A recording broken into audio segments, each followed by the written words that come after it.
شروع کرتی ہوں اللہ کے نام سے جو بڑا مہربان نہایت رحم کرنے والا ہے۔ حضرت سیدنا امام جعفر صادق ایک عظیم شخصیت ہے۔ آپ نے فرمایا ہے کہ کتاب کی تصنیف سے بڑھ کر مشکل شخصی علمی اور اخلاقی تعمیر ہوتی ہے۔ ایسا علم حاصل کروانے میں استاد کا سب سے بڑھ کر بنیادی کردار ہوتا ہے۔ حضرت امام جعفر صادق کے بے شمار شاگردوں نے آپ سے علم حاصل کر کے زندگی میں بے شمار لوگوں کے مسائل کو حل فرمایا ہے۔ حضرت امام جعفر صادق کے علم سے فیض یاب ہونے والے شاگردوں میں آپ کے بیٹے امام موسیٰ کاظم، امام مالک، ابو حنیفہ، حضرت سفیان بن عبینہ اور حضرت سفیان ثوری کے نام سر فہرست ہیں۔ ایک بار ایک طبیب سیدنا امام جعفر صادق کے محل میں آ کر بیٹھ گیا۔ وہ مذہب کے لحاظ سے عیسائی تھا۔ اس عیسائی طبیب کو اپنے علم پر بڑا فخر تھا۔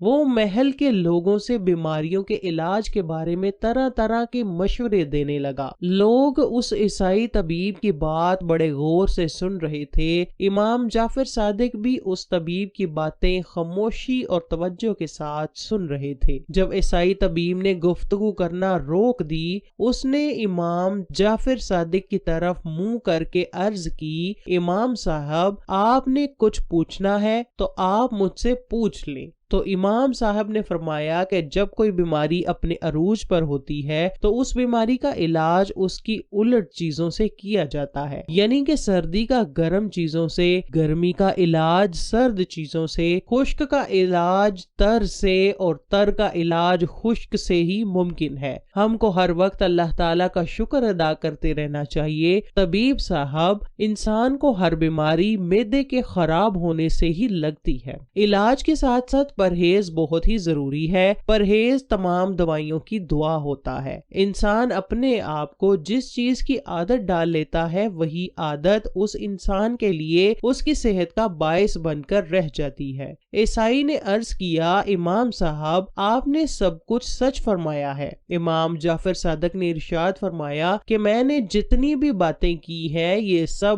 طبی کتب کا مطالعہ کر کے نہیں کی ہیں، بلکہ یہ سب علوم تو اللہ تعالیٰ نے مجھے عطا کیے ہوئے ہیں۔ اے طبیب، تم یہ بتاؤ کہ تمہارے پاس علم وافر مقدار میں ہے؟ عیسائی نے بڑے فخریانہ انداز سے جواب دیا، جی ہاں، میں بہت ہی علم رکھتا ہوں۔ امام صاحب نے اس کی گفتگو میں غرور دیکھا تو فرمایا کہ میں آپ سے چند سوالات کرنا چاہتا ہوں۔ طبیب نے عرض کی، امام صاحب پوچھئے، اور آپ کیا پوچھنا چاہتے ہیں؟ امام صاحب نے سوال کیا کہ رطوبات اور آنسوؤں کا مقام سر میں کیوں ہوتا ہے؟ سر پر بہت زیادہ بال ہوتے ہیں لیکن پیشانی پر کیوں نہیں ہوتے؟ ناک کو دونوں آنکھوں کے درمیان کیوں رکھا گیا ہے؟ منہ پر دو ہونٹ کیوں بنائے گئے ہیں؟ عورتوں کی داڑھی کیوں نہیں ہوتی؟ مردوں کی داڑھی کیوں ہوتی ہے؟ یہ سب سوالات سن کر عیسائی طبیب بے بس ہو کر عرض کرنے لگا، حضور، میں ان سب سوالات کے جوابات نہیں جانتا ہوں۔ امام جعفر صادق نے فرمایا کہ ان کے جوابات یہ ہیں۔ طبیب نے عرض کی، حضور بیان فرمائیے گا۔ امام صاحب نے فرمایا کہ اگر آنسوؤں اور رطوبتوں کا مقام اللہ تعالیٰ نے سر میں نہ رکھا ہوتا تو سر بہت ہی خشک ہو جانا تھا، تو خشکی کی وجہ سے سر کے ٹکڑے ٹکڑے ہو جانے تھے۔ سر پر بال ہونے کی حکمت یہ ہے کہ ہم سر پر تیل لگاتے رہتے ہیں جس کی وجہ سے دماغ میں تیل پہنچتا رہتا ہے اور دماغ سے فاسد مادے خارج ہوتے رہتے ہیں جس کی وجہ سے دماغ سردی اور گرمی کی شدت سے محفوظ رہتا ہے۔ پیشانی پر بال نہ ہونے کی یہ حکمت ہے کہ پیشانی سے آنکھوں سے نور پہنچتا ہے۔ پیشانی پر بال اس لیے نہیں ہوتے کہ آنکھوں میں پسینہ نہ پڑے۔ اگر سر کے بالوں سے پیشانی پر پسینہ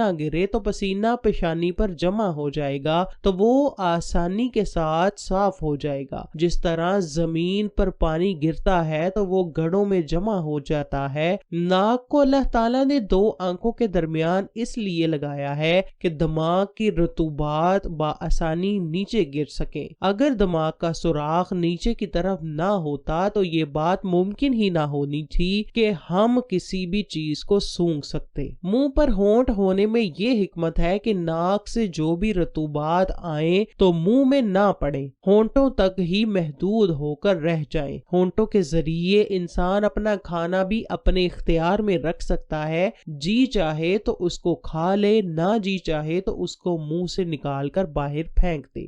مردوں کے چہرے پر داڑھی اس لیے رکھی گئی ہے کہ مردوں اور عورتوں کا چہرہ دیکھ کر ہی معلوم ہو سکے کہ مرد اور عورت کون ہے۔ مرد اور عورت میں پہچان کی وجہ سے داڑھی مردوں کے چہروں پر ہوتی ہے، عورت کے چہرے پر داڑھی اس لیے نہیں ہوتی کہ مرد کو عورت کا چہرہ پیارا لگے۔ شوہر اپنی بیوی کی طرف متوجہ ہو تو اس کو اپنی بیوی پر پیار و محبت آئے۔ اگر عورتوں کے چہروں پر بھی داڑھی ہوتی تو مرد اور عورتوں میں فرق کرنا بہت ہی مشکل ہو جانا تھا اور عورت کے چہرے کی کشش بھی نہ ہونی تھی۔ سیدنا امام جعفر کی زبان مبارک سے یہ جوابات سن کر سب لوگ حیران ہوئے بغیر نہ رہ سکے۔ طبیب نے عرض کی، حضور یہ سب علم آپ کو کس نے سکھایا ہے؟ امام صاحب نے جواب دیا کہ میں نے اپنے دادا ابو اور دادا ابو نے حضرت محمد صلی اللہ علیہ وآلہ وسلم سے، اور حضرت محمد کو یہ علم اللہ تعالیٰ نے عطا فرمایا ہے۔ عیسائی نے جب یہ سب سوالات کے جوابات سنے تو کلمہ پڑھ کر مسلمان ہو گیا۔ ماہ رجب کی 15 تاریخ 148 ہجری کو حضرت امام جعفر صادق اس دنیا سے پردہ فرما گئے تھے۔ آپ کو جنت البقیع میں دفن کیا گیا ہے۔